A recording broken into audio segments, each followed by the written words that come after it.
Greetings, League of Women Voters of Washington. Thank you so much for inviting me to participate in your biennial gathering here in Tacoma and for allowing me to share a few moments with you as you plan for the future.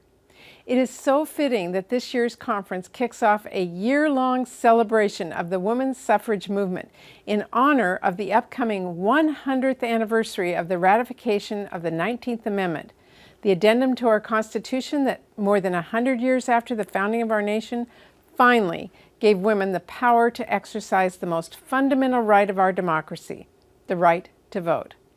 It's so important to remember, especially in times like these, as we fight to defend ourselves and our communities against constant attacks on our voting rights and healthcare choices, that the history of our country is written by the stories of the courageous women and even men who banded together and through organizing and civic education over decades laid the foundation to make evenings like this possible. It's a rich legacy of advocacy, a mantle the League has picked up and carried over nearly a century that has left an indelible impression upon our communities and our country, thanks to the work and commitment of so many of the people in this room to make sure women have the tools and resources they need to make their voices heard in our political process.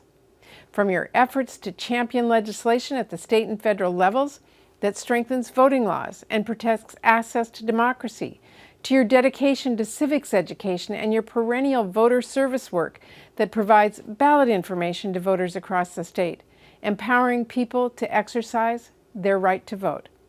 Your work and the work of women across our country has been a catalyst for so much of our progress over the years, and I firmly believe your energy will continue to move our state and our nation forward.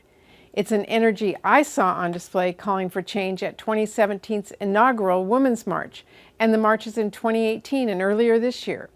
It's an energy I've witnessed as women from Puget Sound to Washington, D.C. have raised their voices against several recent nominees to posts in our federal government with questionable track records on issues important to women and our families. And it is a mighty energy I saw last fall that helped propel more than 100 women into run-and-win seats in Congress, an historic feat that will undoubtedly move our country in a new direction. So as you look forward to the work ahead, and there's loads to do, let us not forget the history we come from and the power women have to make change. Indeed, without the change-making will of our foremothers, I wouldn't be where I am today, nor would any of us.